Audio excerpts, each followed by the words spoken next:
All right, everybody. Welcome to the refreshed Truth Guru podcast here, and I'm kind of a little flustered here today. I had to come on, start broadcasting this a little bit earlier than usual for a couple different reasons. Most importantly, I got a tip today that the government was going to be turning off my internet, so here I am.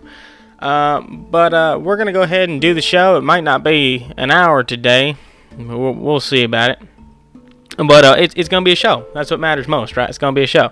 So, let's jump right into it. Now, I do have a couple announcements to make this week. First off, before we go into anything else, there's a couple things here. So, first off, let's see here. So I have a Facebook page now, which I was very much against and kind of had to do. I realized that if I really wanted to get the truth out there, I was gonna have to make some changes and get over some little, problems that I had with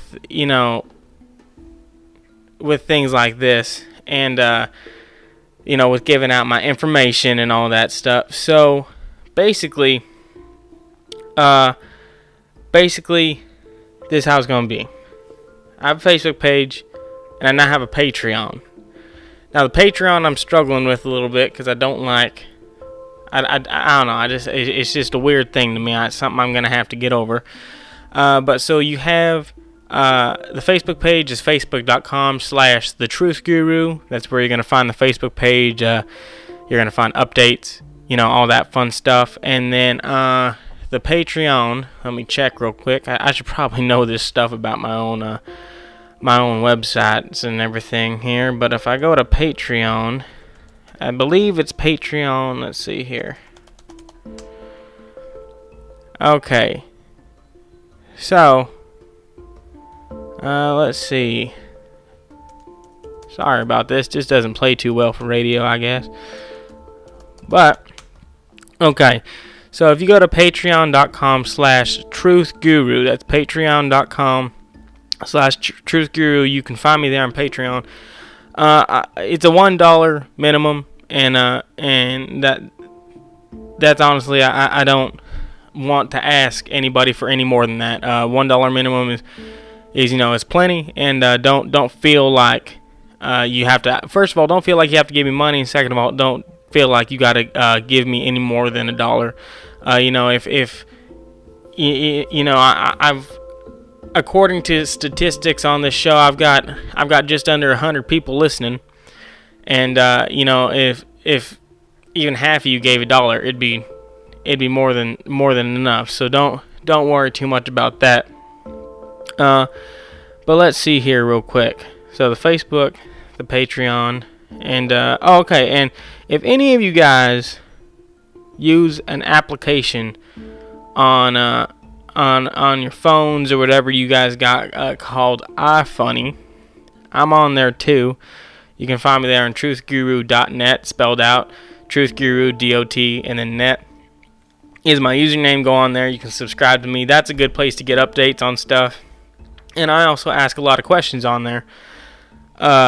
So if you want to, ask me a question or anything, just go to one of my posts and comment. Same thing with Facebook. Same thing with Twitter. They're all open for you guys to ask me questions and things like that. So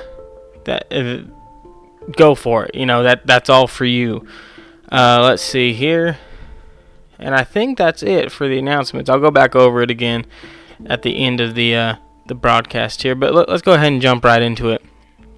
So, first thing I want to talk about, we're going to get to answering questions towards the end of the podcast. That's going to be an end of podcast sort of thing. First thing we're going to talk about real quick is dogs. So, I've been seeing a lot of dogs lately, especially on that iFunny application. Lots of dogs, and it's funny because there's a couple things I notice. Right, and it's interesting that people put so much faith in animals and stuff like that. Dogs, for your information, for people that don't know, are one of the most common animals for shifters to turn into because most people like dogs. Most people would let a stray dog into their home. They're very easy to pick up. One of the reasons I have 2 cats is because cats are actually, through history, have shown that they are the hardest animal to turn into as far as shifters. Aliens were afraid of them. Egyptians worshipped the cat. I don't know if any of you know this, but Egyptians worshipped the cat, and with good reason. They kept the aliens away. Okay, now if you have any sense of history, you know that the aliens came down, helped build the pyramids, all that shit, right? And once that happened, they kind of didn't want to leave, right? It was kind of like this bad deal, and so with that, the Egyptians figured out that cats were kind of like their mortal enemies, and started using them to scare the aliens away. So cats are really good about that. But anyway, back to the dogs. On iFunny and on Reddit, Facebook, whatever you want, there's a lot of these dogs running around. And what's terrifying about it is these dogs aren't even trying to hide the fact. They're not even trying to hide the behavior of shifters, right? And these people think, oh, it's cute. My dog's being cute. Ha, ha, ha. And no, that's not at all. Your dog is a shifter. Your dog is a monster. And I love dogs. And honestly, it's real difficult to tell what dogs are shifters and what aren't. But, here's the thing. If you don't care, rest easy, because they're not going to hurt you. Dogs don't... if they were, we'd have a wave of dogs killing their owners and stuff like that. But most dogs aren't bad. It's just the ones on these videos are exhibiting behavior. And now here's the problem too. Here's the problem as the truth guru is I don't know if these dogs have learned this behavior, or if this, you know what I'm saying? Have these dogs learned this behavior, or is this actual shifter behavior? Are these shifters, or are these just dogs that have learned from watching stray dogs outside or something like that? So it's real difficult, but just be aware of that. Don't go killing your dogs or something like that. Just watch out for them, and if you really have a problem with it, go to my website, go to the submit page, and submit the question. Tell me about your dog behavior, and I'll give you my honest answer on that. So let's talk about the website real quick. A couple things have changed over the past week. I'm kind of all jumbled up here, so I don't really remember what has changed from last week. So I'm just gonna go through it all. So the podcast has a new look. I took some time out of my busy days to build up a new podcast cover and everything for iTunes, make it look a little bit better. And I think it does. So if you're confused about that, make sure you look for that there is a difference. There was a change. Let's see here. It's on every platform I have. It's on the SoundCloud. It's on Facebook, Twitter, all that stuff. So you know what you're looking at. It's even on the iFunny one. So there's that. Something that rubs me a little bit the wrong way here real quick is the journal section on my website. So I started a daily journal last week, shortly after uploading the 3rd podcast, and I did it so I could give you guys a daily rundown, daily truth update. And I decided, I'm going to miss a day. Okay? Missed a day. No one cared. Not one person cared about your old truth guru. And I'll admit, I lost my temper a little bit. And it's still up there if you want to go look at it. I don't believe in deleting stuff. So if you want to go take a look at me losing my temper, it's up there. But basically, what that means is there is a journal up there. It won't be daily. And check for when it's updated, I guess. I don't really know. Um, Let's see here. Okay, so on to that. Now let's get on to. I want to talk about something that happened on Reddit here. Let's see. Okay. So on Ask Reddit, there was an Ask Reddit thread about what's an immediate deal breaker for you, right? What's an immediate deal breaker for you? So something like a relationship or something. And I've been trying to spread the good word about the truth and stuff like that. So I went in and I commented and said, them refusing to even consider the real truth of the world and the aliens around us, right? Being completely honest, that's a deal breaker for me. You get into a relationship with me, girl, and you're not ready to accept the fact that aliens are going to come down and kick our asses, and that vampires and everything else are real, and they're out there in the shadows. I mean, how the hell am I supposed to have a relationship with someone like that? Someone as, ignorant as that. So then this person, what was their name? Burglar of 1,000 Turds, comments and says, I just took a look at his website. Thank you very much. Thank you for doing that. I appreciate it. He's actually being serious. Actually, I can't tell. Live out loud. LOL, live out loud. So, I realize that the truth is hard to accept. I understand that.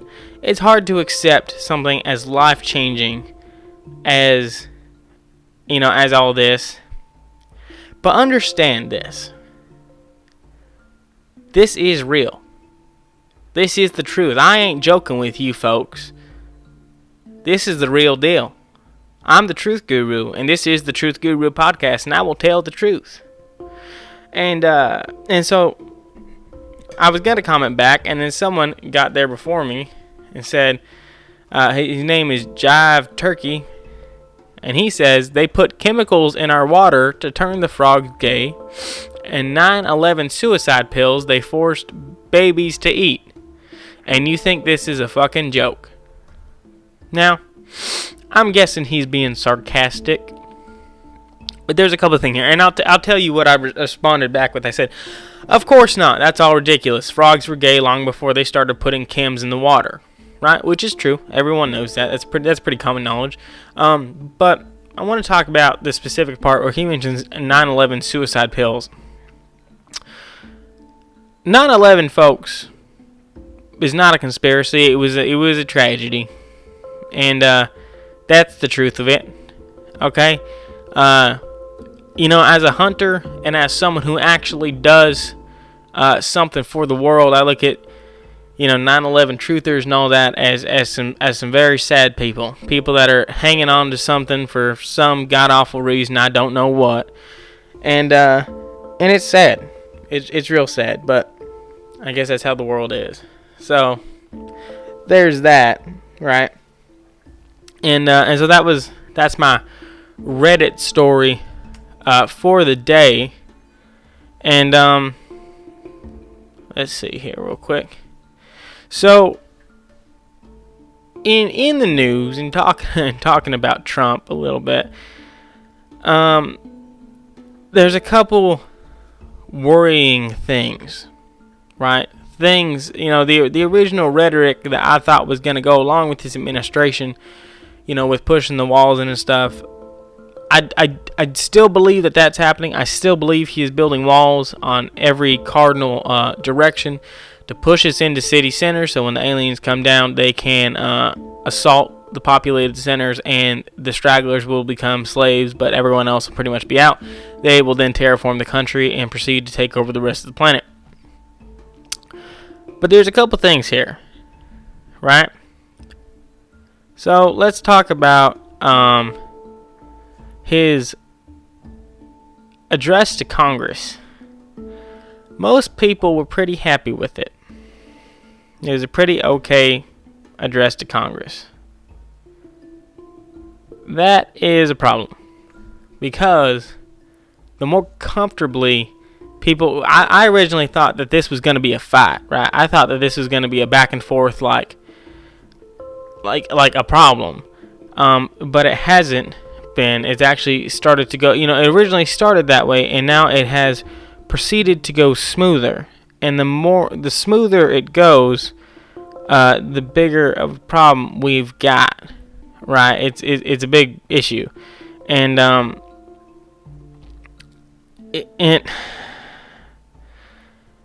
it bothers me because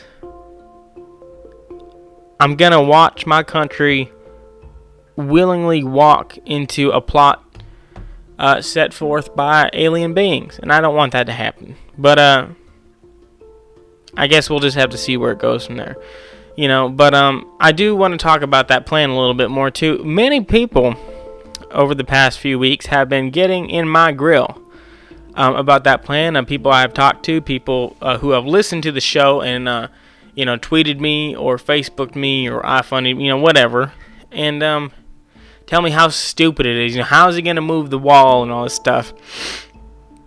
Folks, you don't know what your government's doing. I want to remind you all of that our government has this ability to do whatever they want with our money. And there's so many different things that they could do. And that's dangerous. Alright? That's real dangerous. And what's really dangerous about it is the fact that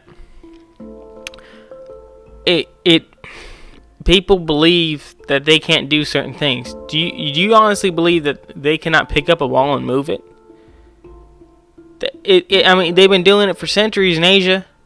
Look at the Great Wall of China. It is scientifically proven that the Great Wall of China, since being built, has been moved 24 feet to the north. How does that happen?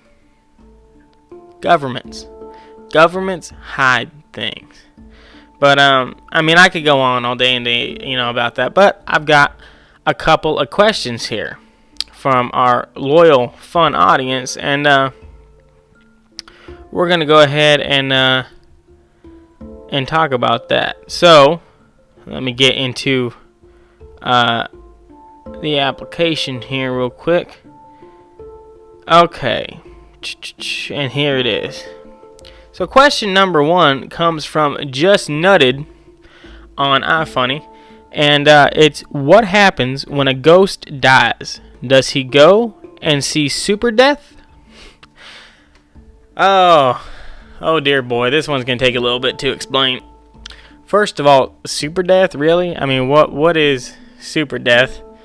I've never heard that term. I don't know if it's some different theory or whatever, but no. He does not go see super death. So, a ghost, whenever you become a ghost, how do I put this? You are cursed to walk the earth for eternity, right? That is the curse of being a ghost. Now, if you're lucky, you will become a residual apparition, which is basically where something happened that was so powerful, the energy has stuck in that room. It's stuck in place. So, for example, if someone were to run into my house right now, hold me down and murder me, and we fought back and forth, and I was murdered, well, first of all, I might become a vengeful spirit, which is a problem, but taking that out of the equation, that energy exerted might be so powerful that it would actually basically stick to the walls. And while I may die and my soul may travel to heaven or hell or purgatory, whatever you believe, that residual energy will stay there, and an apparition of me will form. It's like a living memory, right? So the place would be haunted by a residual being. Now, residual ghosts are suck because there's no way to properly hunt a residual ghost. The only good thing about a residual haunting is the fact that it usually goes hand in hand with a vengeful haunting. And what that means is your spirit also sticks behind. And in that case, you can then get rid of the residual haunting. But most of the times, most castles and mansions and stuff like that, especially stuff from the olden times where horrible things were happening, and raping and pillaging was a thing. You just can't really live there. I've been to many a castle, especially over in like Ireland and Old England, and there's just no way to get around it. If it's residual and it's not vengeful, it's there. And so there's that. But I think what he's talking about is because he mentions killing a ghost. So he's talking about an intelligent ghost, an intelligent being. In my line of work, in my experience, killing ghosts, killing monsters, hunting aliens, I can't honestly say what happens to a person when they die. I don't know. I even though I've chased what I thought have been demons, and I've seen what I thought have been angels, I couldn't honestly tell you if angels and demons, come from heaven and hell. I don't know. What I can tell you is, when you kill a ghost, so when you salt a ghost bones, light it on fire, all that fun stuff, just like in Supernatural, like I said, it's a documentary, people, it is real. But when you do all that, you're effectively, you're vaporizing it from the earth. You're taking the last physical form it had and taking it away. Sorry about that, folks. It's been a long night. So anyway, you're taking that physical form away, and it's not super death. It's just the absence of being. So an intelligent being, basically, here's how an intelligent haunting works. Person dies, they don't leave. Their soul sticks around. So if heaven and hell are real, let's just say heaven and hell are real here, I'm not sure yet. That person will not even travel to heaven or hell as with a residual haunting. They will stay behind. And in that case, whenever you vaporize them, the way a ghost made it sound to me one time was that he didn't want me to do it because of the fact that he would disappear. So it is my belief that a ghost will not go to heaven or hell when killed, but they indeed just disappear. It's kind of a sad thing when you really think about it. I remember that ghost, he didn't want me to kill him. I mean, hell, I didn't want him to kill me, right? It just sort of happens. And I remember hunting him. It was in a Catholic monastery in Italy. And we were there, and I saw him sitting on a bench in the courtyard. It was absolutely amazing. It was the first actual full body apparition I'd ever seen just sit. And I grabbed my salt and my iron knife, and I walked up to him, and I sat next to him, and I simply just looked at him and said, "Are you gonna do anything?" And he looked at me and he said, "I know who you are. I know why you're here." I said, "Okay. Then what? What's the problem? Why aren't you fighting?" And he got real somber, and he was just looking at me, and he goes, I've spent my life running away, and I've spent my afterlife continuing to run away. And I just realized that you're here, and I've heard about you, and you're one of the best, because it's true, I'm one of the best. I mean, that's not me bragging, that's just fact. And he says, you're here and I ain't gonna change your mind. I can beg you. I can beg you not to kill me because I disappear when you kill me. I said, what do you mean disappear? And he says, I'm gone. Over. And I asked him, I said, you don't go anywhere? You don't pass on? And he just looked at me.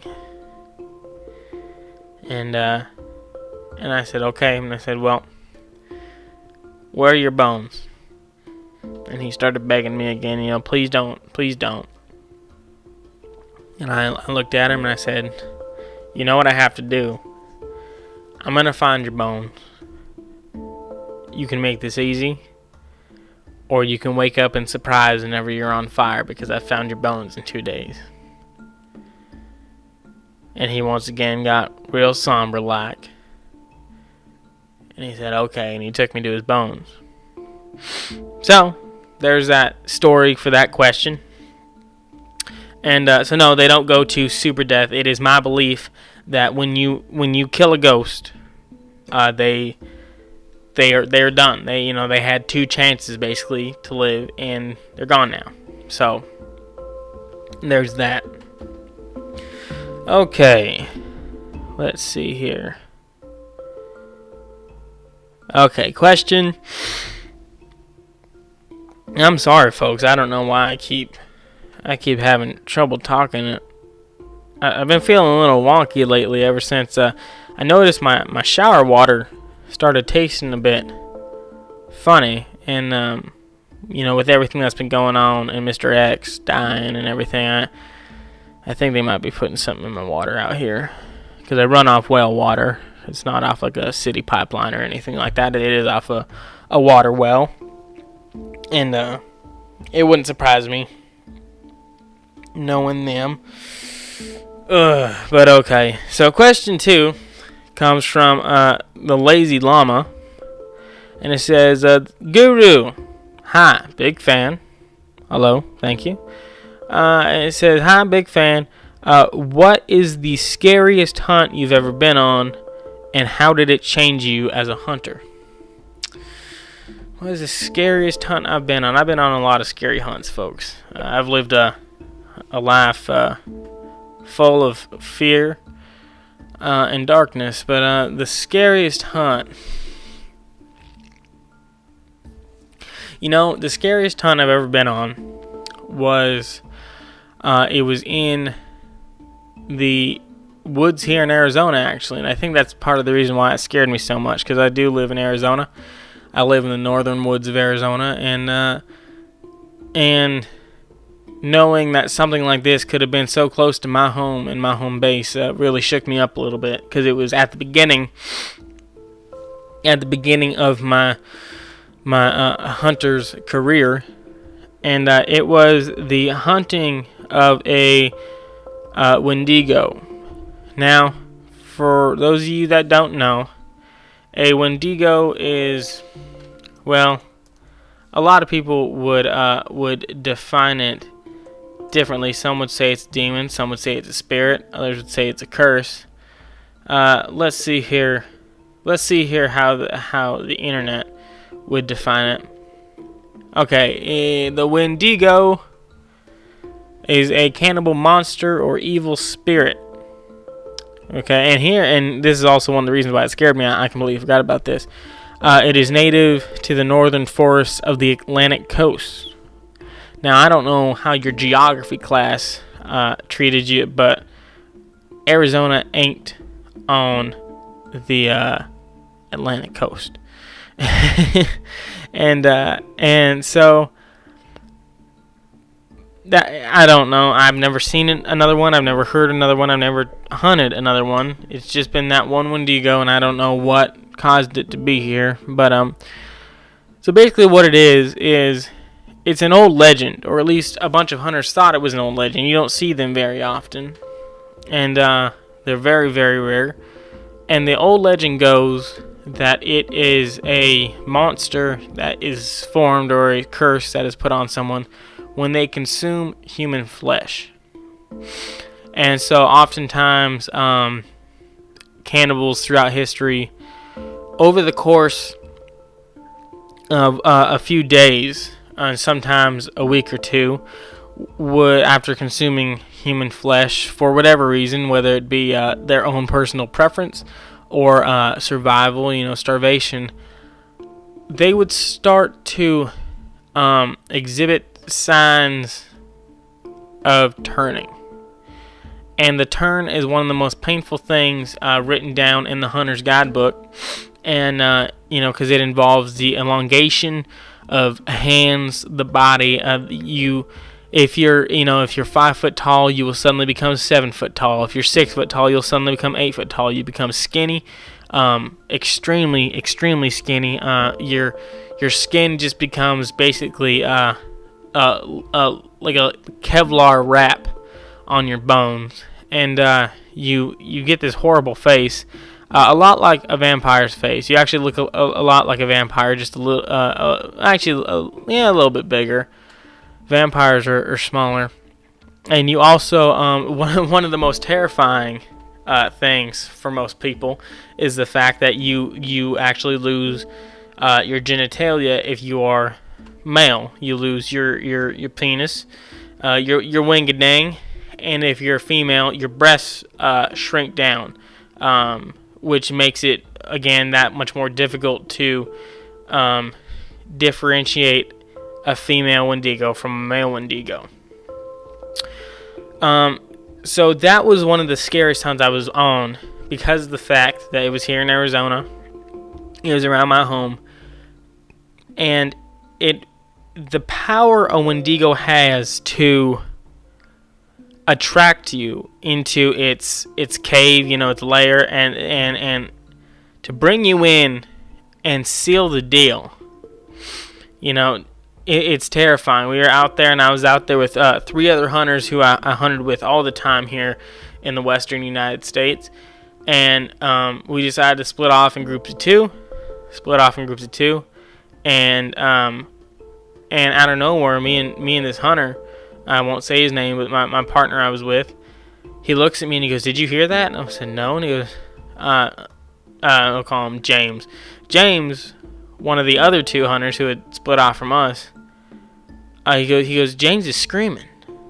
I said, "What? He's screaming?" I didn't hear a damn thing. And all of a sudden, I just hear this blood-curdling scream like it's right next to us. And it sounded like James, and we go running after it. And we stop, and I look at him, and I go, "Now, hang on." I go, "James and the other guy, the other hunter, went south, and we're running north." And we both stopped, and we sat down, and we were wearing camouflage, and so we huddled up next to a tree, and we waited.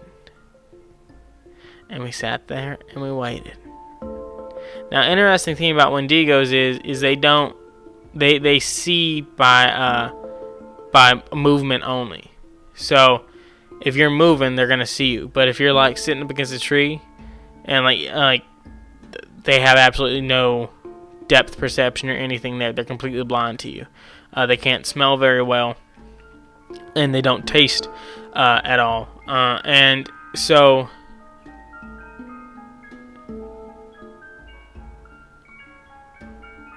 What the hell is that?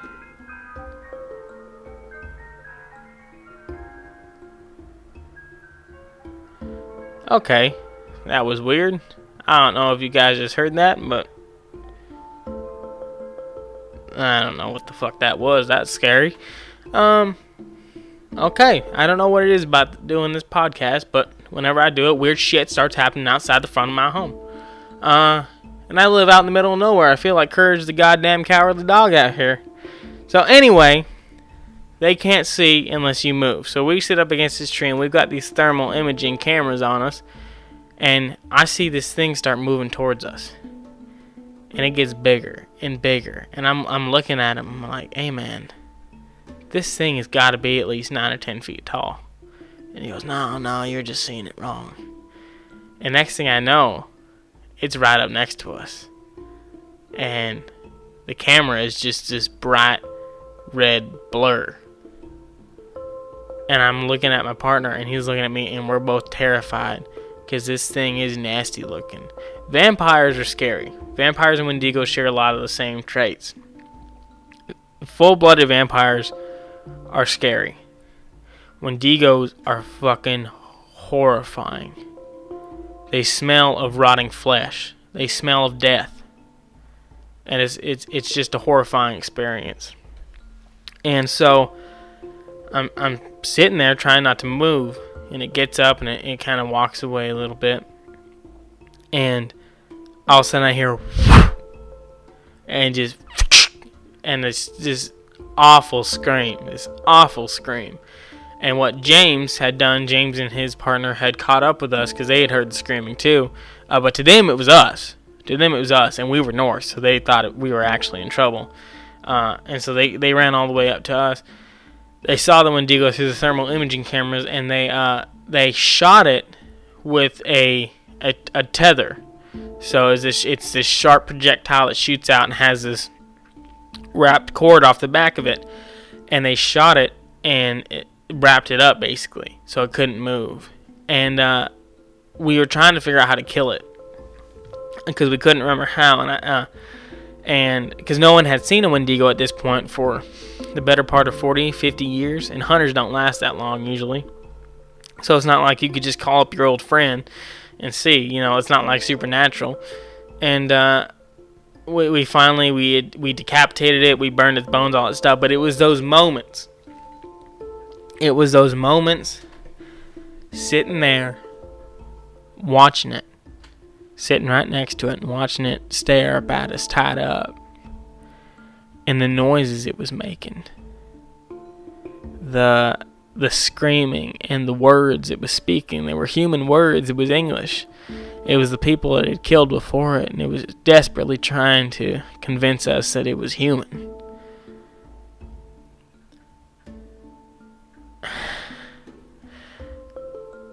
It was looking down at a Wendigo, knowing that this thing was a monster, and it didn't know it.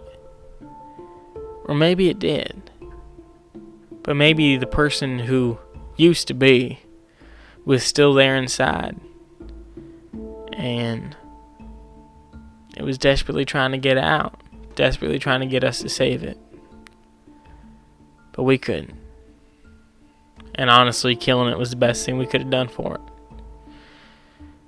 If there was a way to exercise Wendigos, I would have been all over it, but there's not. So, anyway, so that's the scariest hunt I've ever been on, just because it really sticks with me, Vampires, werewolves, those are junior class hunts, but a Wendigo, that's the big bear. That's the big hunt, the professional hunt that you're not prepared for, ever. And I hope to God I never see one again. And I go to bed every night terrified that there's one right outside my window.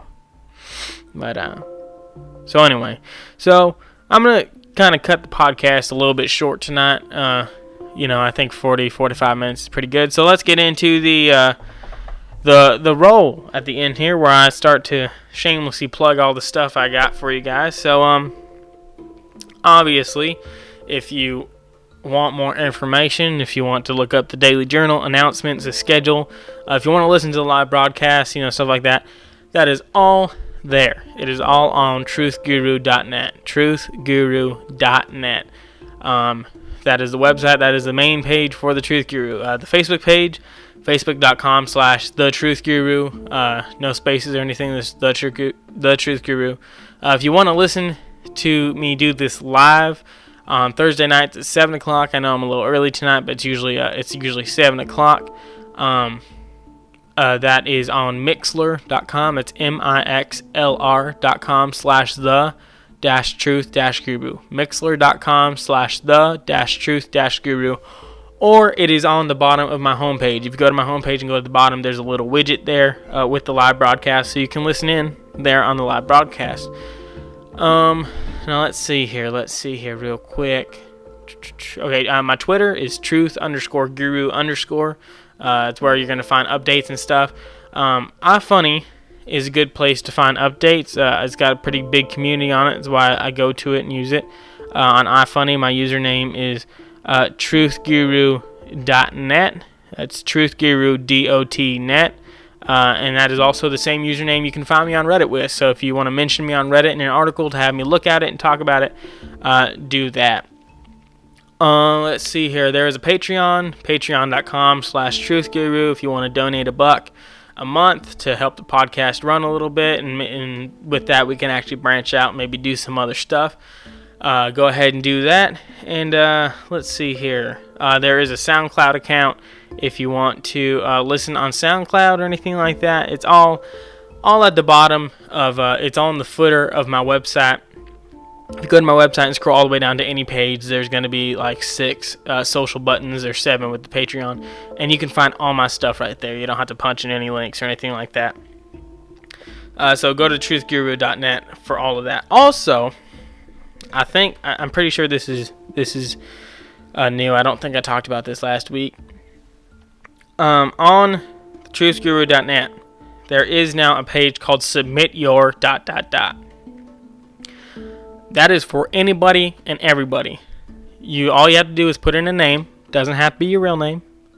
Put your gender, so I know who I'm talking to and what the situational awareness is, And put in if it's a question or a story. I do ask that you do that in the little box where it asks, because that's really important to me. It helps me sort it out.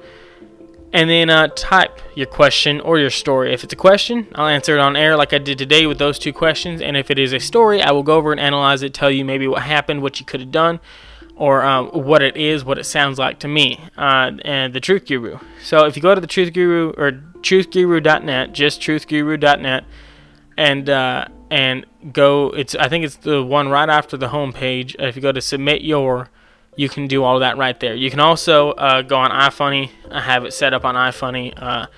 If you go to my profile, there's a picture there that says, hey, submit your questions here. You can go ahead and submit your questions there. Do it on Facebook, Twitter, whatever you want. The website's just the easiest place for me, because whenever I come in here next week to do the podcast, I can open up my email and go see all the submitted stories and questions and just read off them there one by one, without having to change things up a little bit. So, I guess that's really it for this week. Thank you, everyone, for listening. You guys are amazing. You guys are awesome fans. Please keep going to the website. Start commenting. Start asking questions.